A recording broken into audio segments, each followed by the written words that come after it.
یزید کی لشکر جو امام حسین کے مقابلے میں آیا، امام حسین کے لشکر کی تعداد 72 تھی، تو یزید نے 22,000.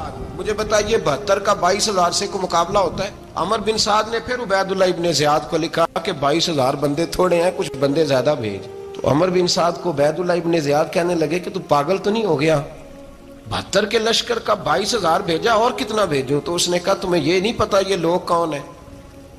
یہ مولا علی شیر کی اولاد ہے، ان میں ایک ایک شخص ایسا ہے جو 1,000 کے مقابلے میں لڑنا جانتا ہے. سنیں بات اصل میں کیا تھی، بڑے ٹھنڈے دماغ سے میری بات کو سمجھیے گا. حضرت مولا علی شیر خدا کے بعد مسلمانوں کے متفقہ امیر بنے تھے حضرت امیر معاویہ. انہیں امیر کس نے بنایا تھا؟ امام حسن نے، حضرت علی کے بڑے صاحبزادے. حضرت امام حسن نے ان سے صلح کی، انہیں خلافت دی، اور صحیح بخاری میں نبی پاک نے فرمایا تھا میرا بیٹا حسن سردار ہے، جب مسلمانوں کی جماعتوں میں لہو بہہ جائے گا تو حسن ان کی صلح کرا دے گا. وہ صلح امام حسن نے کرائی، جناب امیر معاویہ امیر بن گئے. حضرت امیر معاویہ رضی اللہ تعالیٰ عنہ بڑا پیار کرتے تھے نبی پاک سے، بڑا احترام کرتے تھے حضور کے خاندان کا. ان کی جو اجتہادی خطائیں ہیں وہ اپنی جگہ پہ موجود ہیں. چونکہ امام حسن نے ان سے صلح کر لی، لہذا ہم بھی ان کے بارے میں کوئی جملہ کہنے کے مجاز، ہماری مجبوری امام حسن ہے، اس لیے کہ جسے امام حسن صحیح کہے پھر امام حسن کے ماننے والے کو اسے غلط نہیں کہنا چاہیے. حضرت امیر معاویہ رضی اللہ تعالیٰ عنہ کا جب وصال ہوا تو حضرت امام حسن پہلے ہی ان سے وصال کر گئے، آپ کو زہر دے دیا گیا، آپ شہید ہو گئے. امام حسین موجود تھے. تو یزید کے بارے میں لوگوں نے کہا جناب امیر معاویہ سے کہ یہ ٹھیک ہے، مناسب ہے، اور بہادر ہے، دلیر ہے، وہ جو ہوتے ہیں نا خوش آمدی ٹولہ. تو حضرت امیر معاویہ کے گرد بھی کچھ ایسے لوگ تھے، انہوں نے آپ سے کہا کہ یزید کو نامزد کر دیں. تو آپ نے یزید کو بلایا، حوالہ مجھ سے دیکھ لیجئے گا، بلا کے فرمایا کہ 3 بندوں کے سامنے اپنی خلافت پیش کرنا، اگر وہ تجھے مان جائیں تو امیر بن جانا، نہ مانے تو چپ کر کے گھر بیٹھ جانا.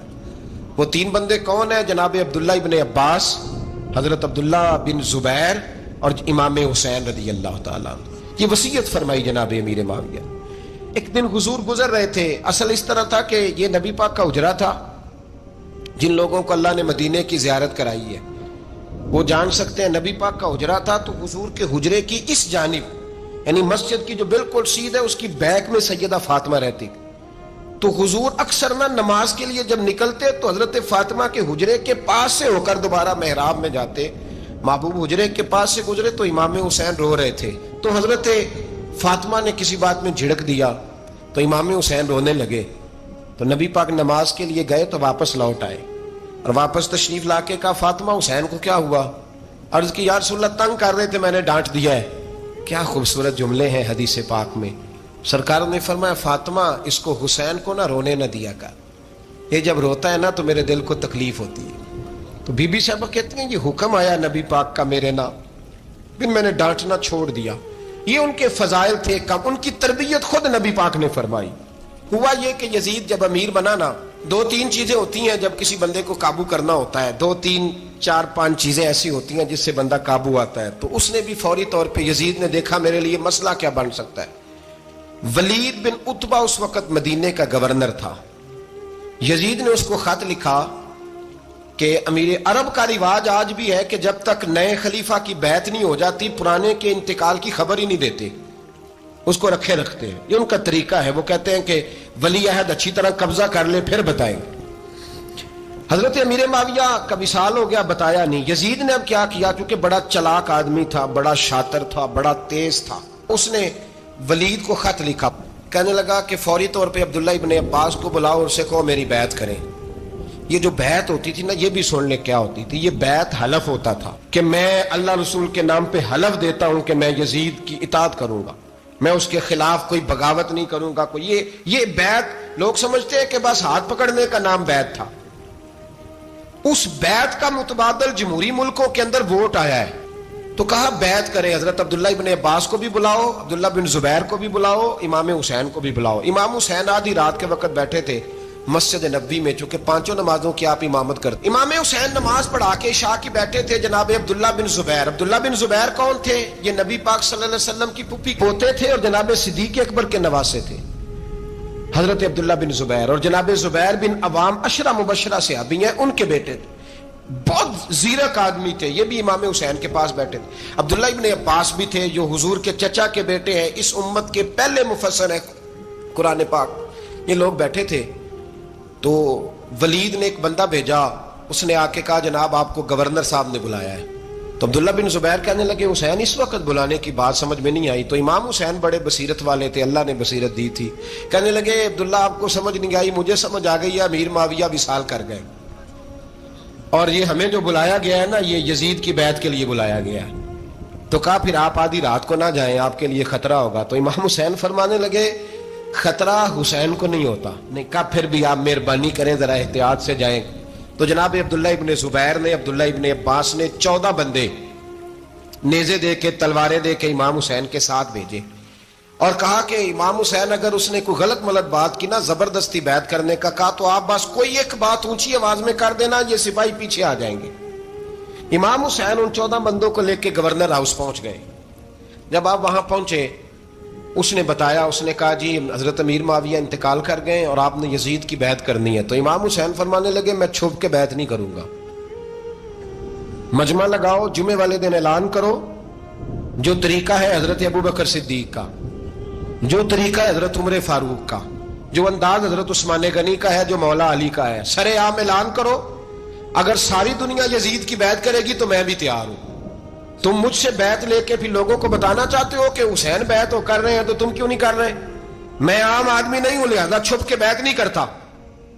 جب یہ بات کی نا تو ولید بڑا نرم دل تھا اور امام حسین کی شان کو جانتا تھا، وہ جانتا تھا یہ نبی پاک کا خاندان ہے۔ اس نے کہا جی مجھے تو حکم تھا، باقی آپ حضور کے نواز ہیں، میں کر کچھ۔ وہاں ایک بڑا بدبخت شخص بیٹھا تھا عبد الملک بن مروان، وہ ولید سے کہنے لگا کہ اگر حسین آج تمہارے ہاتھ سے نکل گئے تو تمہارے لیے بہت بڑا مسئلہ کھڑا ہو جائے، انہیں جانے نہ دینا، یا بیعت کراؤ یا ان سے کہو جنگ کے لیے تیار ہو۔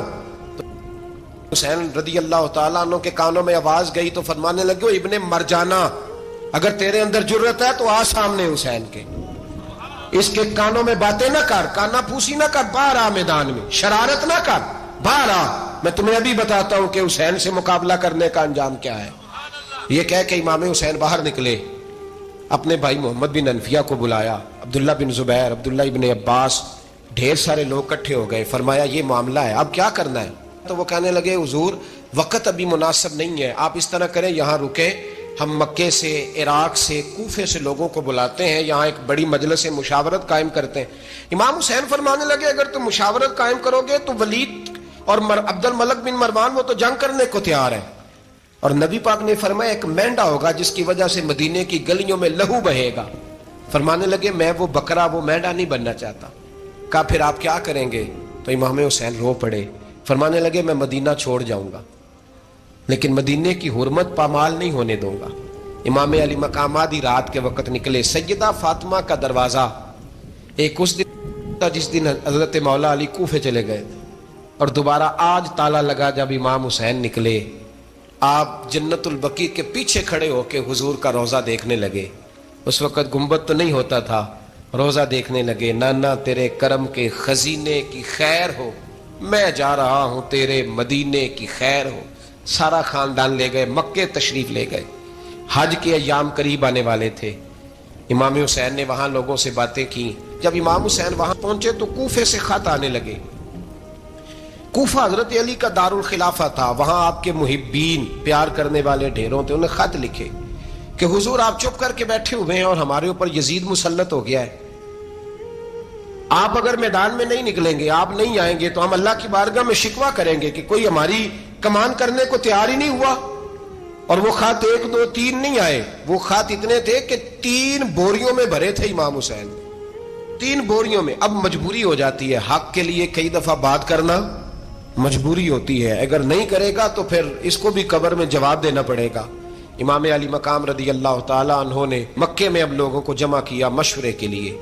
ہر بندے نے کہا حضور وہ بلا تو رہے ہیں پر اپنے وعدوں کے پکے۔ کہا حضور وہ پکے نہیں، آپ نہ جائیں۔ ہر بندے نے کہا حالات ٹھیک نہیں، حالات گراؤنڈ ریالٹی صحیح نہیں، یہی مشورہ آج بھی ہر بندہ دیتا ہے، ابھی حالات نہیں۔ اتنے خراب حالات کبھی نہیں ہوئے تھے جتنے امام حسین کے دور میں تھے، لیکن فرمایا میں دین کے خلاف غلط حکمران کو مسلط ہونے کی اجازت، بول کے بتائیے، بول کے، غلط حکمران کو مسلط ہونے کی اجازت، مزاحمت کروں گا، مخالفت کروں گا۔ امام کہنے لگے کوئی بات نہیں، وہ میرے ساتھ چلے نہ چلے لیکن میں کوفے جاؤں گا، وہ لوگ میرے ساتھ کھڑا ہونے کو تیار ہے تو وہ جھوٹ ہے یا سچ ہے پر میں چلوں گا۔ جب امام علی مقام نے اصرار فرمایا تو جو آپ کے قریبی صحابہ کرام کی اولادیں تھی ساری، یہ بھی اب بیماری ہے، کچھ لوگ کہتے ہیں جی صحابہ نہیں ساتھ چلے، تو میں کہتا ہوں اہل بیت نبوت کے تو کل افراد 21 تھے، تو 72 میں باقی اولادیں کس کی تھی؟ وہ ساری صحابہ کی اولادیں تھی، وہ سارے، پتہ نہیں کیوں اس طرح کا فلسفہ بیان کیا جاتا ہے جس میں حالات خراب ہو۔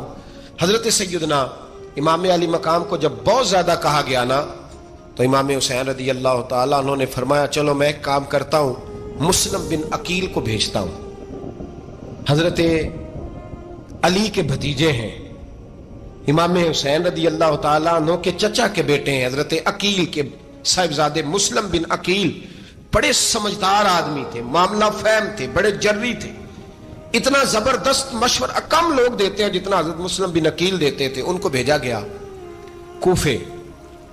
اب اس میں بڑی تفصیل ہے، وہ اپنے 2 بچے بھی لے گئے۔ جب وہ کوفے پہنچے نا تو کوفے پر جناب نعمان بن بشیر کی حکومت تھی، آپ گورنر تھے اور اہل بیت سے بڑی عقیدت رکھنے والے، نرم رویہ۔ عبید اللہ ابن زیاد کوفے کا گورنر نہیں تھا، یہ کسی اور علاقے کا تھا۔ جب آپ وہاں پہنچے تو نعمان بن بشیر نے دیکھا کہ حضرت مسلم بن عقیل آئے ہیں تو لوگ دوڑے ان کی بیعت کرنے، بھاگے، اتنے لوگ جمع ہوئے کہ ایک دن میں 17,000 آدمی نے بیعت کر لی۔ کتنے بندے جی؟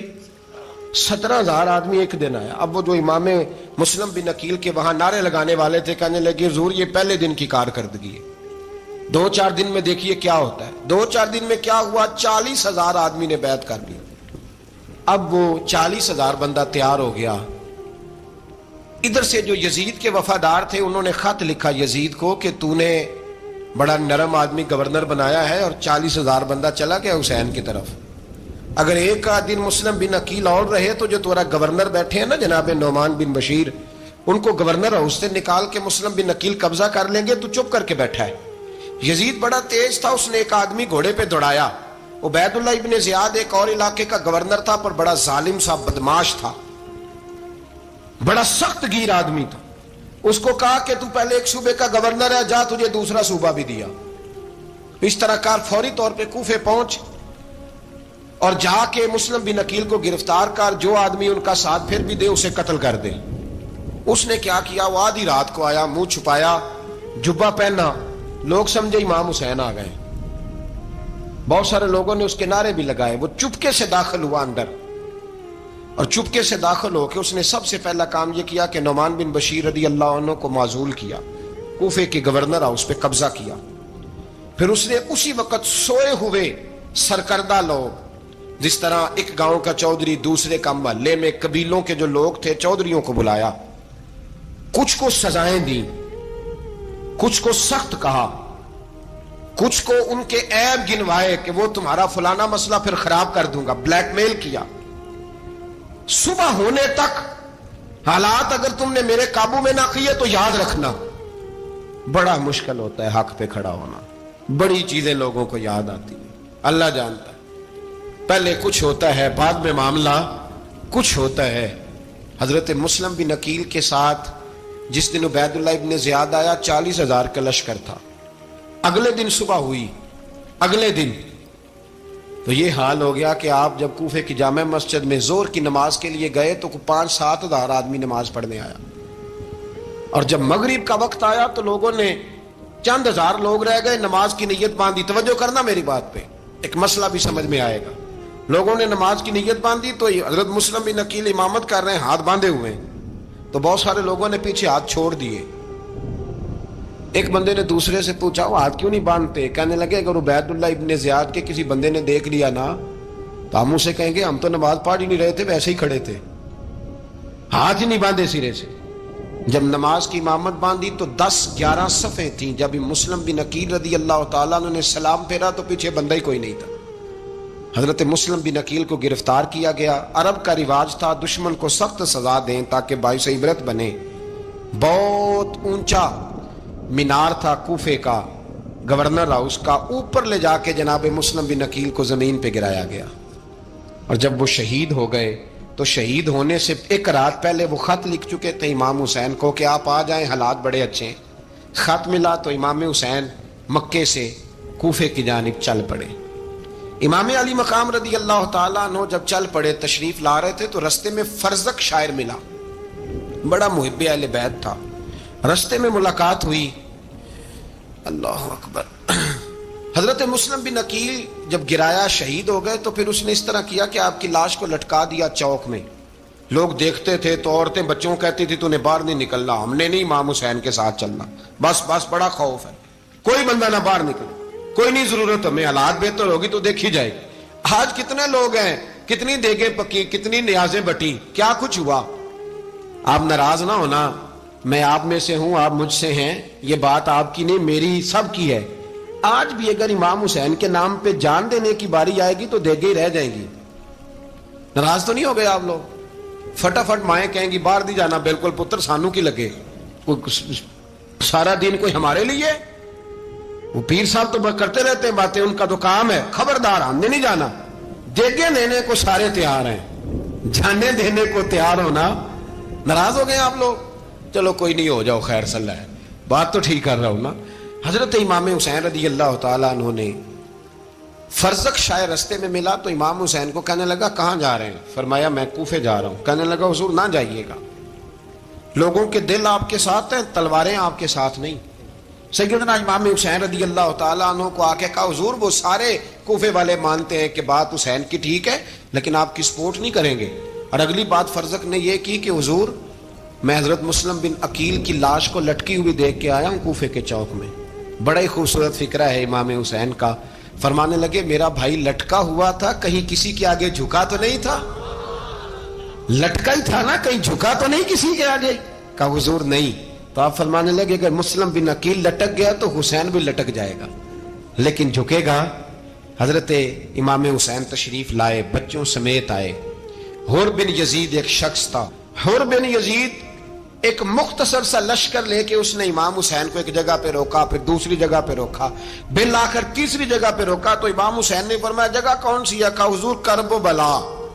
فرمایا بس یہی خیمے لگا دو، یہی.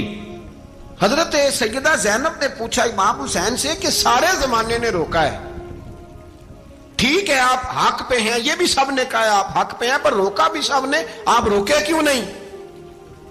تو ابن کثیر اور ابن اسیر لکھتے ہیں کہ امام حسین رو پڑے. کہنے لگے بہن میں رک جاتا پر میں نے رات کو نانا مصطفیٰ کو خواب میں دیکھا ہے. تو حضور نے فرمایا حسین اگر آج یہ رواج پڑ گیا نا یزید جیسے لوگوں کا تو قیامت تک پڑا رہے گا. پھر لوگ کہیں گے کوئی نکلا نہیں تھا تو ہمیں بھی نکلنا. پھر لوگ ظالموں کے سامنے گردنیں جھکانے کے عادی ہو جائیں. میں کہتا رہتا ہوں، کہہ رہا ہوں، کربلا کی جنگ کفر اسلام کی جنگ نہیں، کفر اسلام کی جنگ نہیں کربلا کی.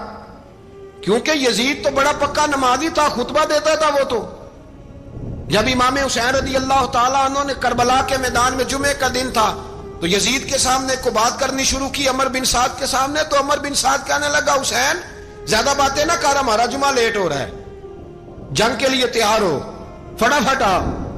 اہل بیت نبوت کو قتل کریں گے اور قتل کے بعد پھر نماز پڑھیں گے اور پھر کہیں گے اللہم صلی علی محمد وعلی آل محمد، اسی نماز میں پھر درود بھی پڑھیں گے. یہ کیسا مرتبہ ہے، کیسا انداز ہے. دوستی قاتل سے بھی، مقتول سے یارانہ بھی. امام حسین نے حر بن یزید امام حسین سے کہنے لگا مجھے حکم ہے آپ کو روکنے کا، آپ آگے نہیں جا سکتے. امام صاحب نے فرمایا وجہ؟ زمین اللہ کی ہے. اس نے کہا آپ بیعت نہیں کر رہے، یزید کی حالات آپ کے حق میں درست نہیں ہیں، آپ نہیں جائیں گے. امام روک گئے. ظہر کی نماز کا وقت ہوا تو حضرت علی اکبر امام حسین کے بڑے صاحبزادے انہوں نے اذان ظہر پڑھی تو حر بن یزید کے لشکر نے امام حسین کے پیچھے نماز ادا کی. کہا بھئی تم مقابلے میں آئے ہو نماز پیچھے پڑھتے ہو؟ کہا حضور مقابلہ تو تلواروں سے کر رہے ہیں پر ہمارا دل تو مانتا ہے نا کہ مصطفیٰ کا نواسہ بڑی شان والا ہے. حر بن یزید نے 3 نمازیں لشکر سمیت امام حسین کے پیچھے پڑھی ہیں، 3 نمازیں، ظہر اثر اور مغرب. پھر امام حسین کے سامنے شرائط پیش کی کہ آپ کو یہاں گھیر لیا گیا ہے، یہاں آپ بیعت کریں گے، یہاں جنگ کریں گے، 2 ہی باتیں.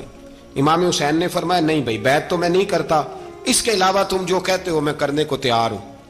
اس نے خط لکھا، عبید اللہ ابن زیاد کو ایک بندہ دوڑایا پیچھے کوفے، چند میل پہ کوفہ تھا، کہا وہ نہیں مان رہے، کیا کرنا ہے؟ تو حسین ابن علی ہے، میں زیادہ دیر انہیں روک بھی نہیں سکتا۔ انہوں نے پیغام دیا حر بن یزید کو کہ کرنا کچھ بھی نہیں، ان کا پانی بند کر دو، بلیک میل کرو، کھانا پانی نہیں ملے گا، چھوٹے چھوٹے بچے ہیں، خود ہی مان جائیں گے۔ حضرت امام علی مقام کے بارے میں حر کے پاس جب یہ پیغام آیا تو حر کہنے لگا میری طبیعت نہیں مانتی حسین پر پانی بند کروں، دل نہیں مانتا۔ جب یہ لفظ کہے نا دوبارہ تو پھر عبید اللہ ابن زیاد نے عمر بن سعد کو 10,000 آدمی دے کے بھیجا، کہا حر بن یزید لچک دکھا رہا ہے حسین کے حق میں۔ ایک رے کا علاقہ تھا، بڑی وہاں فصل ہوتی تھی، لوگ کوشش کرتے تھے وہاں کا گورنر بننے کی، کوشش کرتے تھے۔ تو عبید اللہ ابن زیاد کہنے لگا تمہیں رے کی گورنری ملے گی، سب سے سرسبز و شاداب علاقہ، تمہیں وہاں کا گورنر بنایا جائے گا اگر حسین کے خلاف لڑو گے۔ یہ اتنی زبردست ہوتی ہیں گورنریاں کہ گورنریوں کے لیے لوگ نسل رسول کے خلاف بھی نکل آتے ہیں، یہ اتنی تگڑی ہوتی ہیں، اتنی جلدی وفاداریاں بدلتی ہیں۔ وقت اتنا نہیں کہ میں مزید تفصیل میں جاؤں۔ امام حسین کو روک لیا گیا، عمر بن سعد نے روک لیا۔ یکم محرم کو امام آئے، 7 محرم تا روکا گیا، 7 محرم کو پانی بند کر دیا۔ جانور پانی پیتے تھے، گھوڑے پیتے تھے، کتے پیتے تھے، لیکن مصطفیٰ کے گھرانے کو پانی پینے کی اجازت 3 دن تک پانی بند رہا۔ 9 محرم کو عمر بن سعد نے اور لوگ بلائے۔ شمر ایک بڑا سخت آدمی تھا، سنگ دل بدبخت، جس نے حضرت علی اصغر کے گلے پر تیر مارا تھا، وہ اور لشکر لے کے آیا۔ رات کو کہنے لگا امام حسین رضی اللہ تعالیٰ عنہ سے کہ بس بڑا ہو گیا، یہ 9-10 محرم کی درمیانی رات، یہاں آپ جنگ کریں گے یا آپ بیعت کریں گے، 2 ہی باتیں۔ امام حسین اندر گئے، سیدہ زینب سے مشورہ کیا، باہر آئے، فرمایا بات وہی ہے جو پہلے دن والی ہے۔ امام حسین رضی اللہ تعالیٰ عنہ نے فرمایا بھائی بیعت تو میں نہیں کرتا، باقی جو تمہارا پروگرام ہے۔ شمر اور ابن سعد کہنے لگے پھر جنگ کے لیے تیار ہو جائیں۔ کیا انداز ہے امام حسین کا، فرمانے لگے کل جنگ کروں گا، مجھے پتا تو ہے جنگ کا نتیجہ کیا نکلنا ہے، ایک رات مجھے دے دو تاکہ میں کھل کے اپنے رب کی عبادت تو کر لوں۔ حسین نے جانا ہے، مجھے پتا ہے کل رزلٹ 72 اور 22,000 کا کیا ایک رات مجھے دو، میں مالک سے راز نیاز تو کروں، میں گویا اس سے پوچھوں تو صحیح کہ مالک میرے والد بھی شہید ہیں، بھائی بھی شہید ہیں، نانا کو بھی دکھوں میں دیکھا ہے، تو اب میری باری ہے تو مالک میں حاضر ہوں، مجھے موقع تو دو، اس لیے کہ میرے نانا نے بدر میں بھی ساری رات عبادت کی تھی، صبح مجھے موقع دو۔ اور دنیا کا اصول ہے جب کوئی موقع مانگتا ہے تو دیا جاتا ہے۔ یہ دونوں کہنے لگے کوئی موقع نہیں۔ حر بن یزید پیچھے سے بولا، کہنے لگا نہیں بدتمیزی نہ کرو، حسین کو موقع دو، تمہیں دینا پڑے گا۔ موقع دیا۔ حر بن یزید نے پھر منت کی، کہا حضور آپ مہربانی کرے مان جائیں۔ فرمایا ماننے والا کھاتا کوئی نہیں، یہ بڑا مشکل کام ہے بھائی، ضمیر کا سودا اب تو عام ہو گیا، بازار لگتے ہیں، ریٹ لگتے ہیں، اپنی اپنی چاہتوں پہ لوگوں نے اپنے اپنے انداز سجائے ہوئے۔ کوئی آدمی بس اچھے طریقے سے نام لے لے تو بس ہم اس کے پیچھے چل جاتے ہیں، اب تو عام ہو گیا یہ معاملہ۔ امام حسین نے فرمایا ہو ہی نہیں سکتا، ممکن ہی نہیں ہے۔ ساری رات عبادت میں گزری، ریاضت میں گزری، تہجد کا وقت ہوا تو گھر والوں کو بلایا، فرمایا دیکھنا تمہاری سی کی آواز نہ باہر آئے، خبردار سی کی آواز نہ آئے۔ اور امام زین العابدین سے فرمایا تو بیمار ہے، تو جہاد نہیں کرے گا، لیکن خیال رکھنا پیچھے۔ اور بڑی قیمتی بات بتا رہا ہوں، ہماری بیویاں کسی کے گھر میت ہو جائے تو 4 دن بخار نہیں اترتا۔ امام علی مقام نے سیدہ زینب سے فرمایا تو بڑی ہے، میری بہن ہے، پیچھے سارے بچے ہیں، جوان ہیں، ان کے حوصلے تیری ذمہ داری ہیں۔ صبح جنگ کا طبل بجنے لگا، فجر کی نماز پڑھی، سورج چڑھا، 10 محرم کا دن، جمعے کا وقت، جناب سیدنا امام حسین رضی اللہ تعالیٰ عنہ نے ریت پر سجدے کیے، لمبے سجدے، لمبی نماز۔ سورۃ الشمس کی آیات دوسری رکعت میں پڑھی تو سارا کربلا گونجنے لگا۔ کیا انداز تکلم تھا امام علی مقام کا۔ نماز مکمل ہوئی تو حر بن یزید، عمر بن سعد اور شیمر سے کہنے لگے واقعی حسین سے لڑو گے؟ پتہ نہیں کون ہے،